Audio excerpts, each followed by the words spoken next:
Ya de regreso en nuestro programa estamos con una nueva invitada. Ella es una chilena que vive actualmente en Austria, en Viena, y le tocó ser vocal de mesa en este plebiscito. Pero ella nos cuenta también que ha estado en 4 votaciones anteriores en el extranjero. Estamos con Yasmín Espinosa Goecke. ¿Cómo estás, Yasmín? Hola, buenos días allá creo todavía. Muy bien, gracias. Ujú. Yasmín, cuéntame un poco primero cómo fue el entusiasmo en este plebiscito para los extranjeros residentes en Austria. Mire, la verdad las cosas es que el grupo de chilenos que hay en Austria, el entusiasmo fue altísimo, altísimo, incluso también a nivel de nuevas inscripciones, nuevos cambios de domicilios para poder votar en estas elecciones. Ujú. A mí que me tocó ser también vocal de mesa en las primarias presidenciales y también. Noté un aumento de por lo menos más de 100, 150 personas que se inscribieron para votar. Y la gente se unió en distintas actividades durante el año, incluso a partir de octubre del año pasado, para organizarse, armar distintas actividades para llamar la atención sobre la problemática en Chile y también por la necesidad del plebiscito. Entonces, realmente el nivel de energía que hubo ayer fue impresionante. Ujú. Cuéntame un poco, ¿cuántos chilenos residen en Austria, o por lo menos en Viena? Mira, no sabría decirte el número exacto. Ya. Ahora, lo que sí te puedo decir es que en Austria, en las elecciones pasadas, en las presidenciales, en la segunda vuelta, por ejemplo, estaban inscritos para votar 192 personas en promedio, de las cuales votaron 152 personas. Y en el plebiscito se inscribieron para votar, había un total de 308 personas y votaron 215 personas. Y la única dificultad que hubo es que acá en Viena, acá la Embajada de Chile en Austria representa también a Eslovaquia y Eslovenia. Entonces muchas personas que habrían querido votar no pudieron venir por el tema de que la frontera es mucho más difícil moverse por la pandemia. Ujú. O sea, esta misma embajada que está en Viena es para estos 3 países, Austria, Claro, Eslovenia y Eslovaquia. claro. ¿Cómo sentiste primero el orden en materia de ir a votar, de llegar a la hora correcta, de hacer una cola correctamente? ¿Cómo lo sentiste eso? Eso fue súper complicado, te voy a ser súper honesta. ¿Por qué? Yo creo que desde Chile, desde el CERVEL, no dimensionaron la cantidad de gente que iba a votar. Entonces tomaron el universo como si fuera el universo normal. Tú sabes que Chile en todas las elecciones siempre tiene un alto nivel de abstención Claro, de voto. claro. Entonces tomaron el total de la gente que iba a votar como si fuera el normal y no consideraron que la participación iba a ser mayor. Entonces, ¿qué ocurre? Asignaron una sola mesa para un universo de 308 votos en un Oh, edificio que es bastante pequeño. O sea, estamos hablando que la Embajada de Chile en Austria es muy pequeña. Y entonces, en un contexto de pandemia, incluso donde uno tiene que mantener un montón de medidas de seguridad, era imposible tener 2 mesas incluso en la embajada, aunque hubieran querido. Entonces, ¿qué ocurre? Que se aglomeró creo que hasta el sexto piso sí. del edificio con gente que vino a votar. Algunos se fueron porque se aburrieron, qué sé yo, porque pensaron, pero claro, uno hacía lo mejor como mesa, pero, Y pero tú eras la que estaba en la mesa. yo estaba en la mesa con 2 personas más, que era una como secretario y otro como comisario. Y entonces, ¿qué pasa? Que éramos la única mesa que recibía a todos estos votantes y en un espacio donde además por ley, acá en Austria, el lunes pasado se estableció de que no puede haber más de 6 personas en una sala.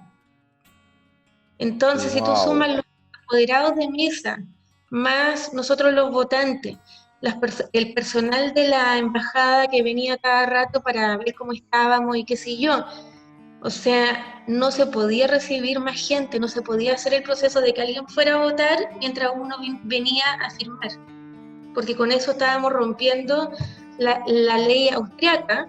¿Cómo ha sido en este último tiempo, pasándome un poquito de ese tema, el asunto de la pandemia manejado?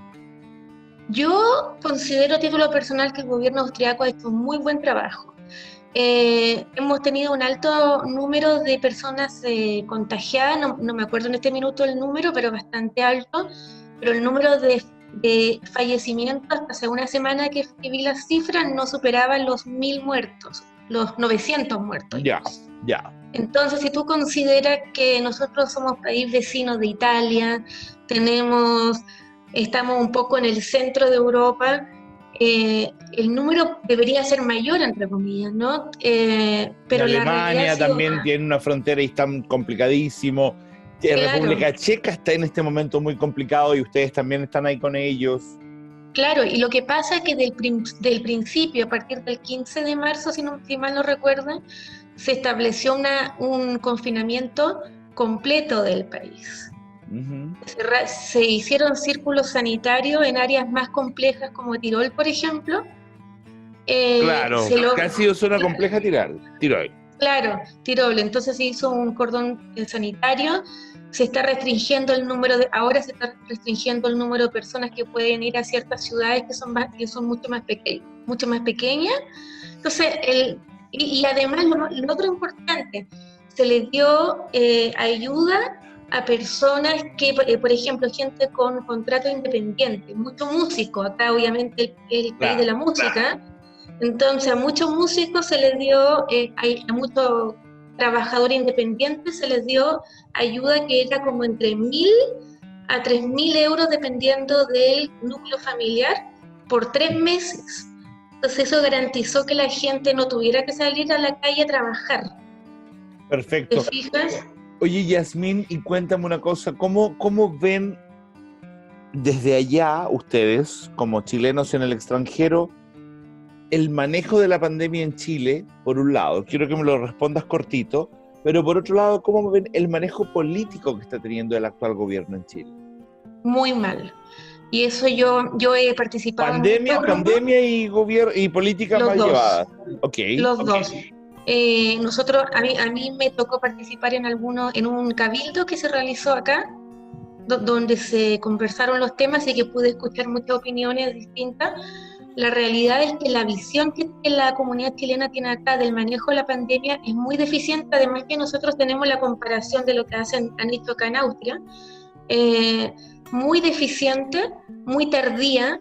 Tuvieron más tiempo que nosotros para prepararse, o sea, a nosotros nos llegó de manera casi simultánea a Italia y qué sé yo, y a China, o sea, fue muy rápido. En Chile tuvieron por lo menos 1 o 2 meses para prepararse y no lo hicieron. Y en términos del manejo, lo que más llama la atención es la desconexión de la clase política con la ciudadanía y por otro lado, las graves violaciones a los derechos humanos que se ha cometido por parte de la policía y digamos que el gobierno no ha hecho nada por realmente subsanarlo, más bien han entrado a justificar. Ok, ahora cuénteme una cosa, ¿cómo terminó, volviendo a la votación, exactamente esta votación? ¿Con cuántos apruebo, con cuántos rechazo? Mira, el apruebo arrasó, acá tengo las cifras, yo las anoté, fueron 185 apruebos, 30 rechazos, 182 para constituyente, y 31 mixto, y el total de votantes fueron 215 los que votaron. Oye, ¿ordenado los chilenos para estar haciendo la cola ahí? Mira, ordenados sí. ¿Tú los notabas y así, chilenos? Así como, no, igual se notaban. Ya, señorita, no sé, gritando. Y además apuraban, sí. Una cosa que a mí me molestó muy a título personal, lo manifesté, fue que sentí que muy poca empatía hacia así nosotros. Como, ay, pero qué incómodo, ay, pero claro, se molestaban porque uno les explicaba cómo doblar el voto. Pero ¿qué ocurre? Que si el voto queda abierto, yo no lo puedo recibir como presidenta de la mesa. para quitarle la colilla. ¿Cómo? Y cuando tú les explicabas, ¿qué te decían? ¿Que cree que uno es tonto?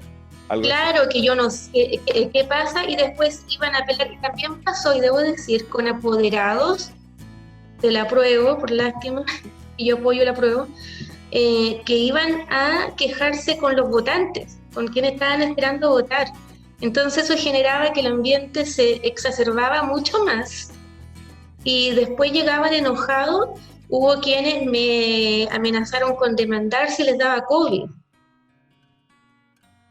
Entonces, ¿qué pasa? Que tú me entenderás que yo como, a ver, y no es por defender a la embajada ni nada, pero la embajada no se manda sola, ellos reciben instrucción del CERVEL. El CERVEL establece cuántas mesas y qué sé yo. Claro. Entonces, mi rol era asegurarme que el voto fuera válido. ¿Qué pasa? Porque si no, cualquier cosa podría implicar que ese voto no sirviera. Entonces, yo tenía que explicarle cómo doblar y que tenían que dejar el código a la vista. Yasmín, ¿cuál es de alguna manera la visión que tienen los austriacos de los chilenos que viven allá? Mira, francamente, es muy poca, el austriaco promedio poco sabe de Chile. Ya, Y poco sabe de América Latina en general. O sea, en realidad el comentario que yo recibí es que muy poco lo que ellos aprenden incluso sobre América Latina. Pero de los que conoces, ¿hay alguno que te diga, oye, los austriacos piensan que nosotros somos tal, o que ahora sí, tal, o que... ¿sí? La imagen que tenemos es de desordenado, más espontáneo. Sí, obviamente, en el círculo que yo me muevo, que es un círculo mucho más académico y profesional, ahí sí saben más. Y sí, ahí obviamente el tema de la dictadura, Pinochet, es un tema que es muy recurrente. Ya. Eso es típico, ¿no? Y ahora con el tema que pasa en Chile, claro, estaban escandalizados con el tema del manejo de las protestas sociales. Ok. Yasmín, tenemos que despedirnos. Fue un agrado enorme hablar contigo. Y bueno, muchas gracias, de verdad, muchas gracias cuando muy, quieras. muy bien, Yasmín, allá en Viena, en Austria. Que estés muy bien. Muchas Por haber gracias. estado con nosotros. No, por favor, cuando quieras. Ok. Yasmín, entonces, Espinosa Goeke, así se dice, ¿o no? Sí, totalmente. Desde Viena para Iquique al día. Nosotros nos vamos a un corte y regresamos de inmediato.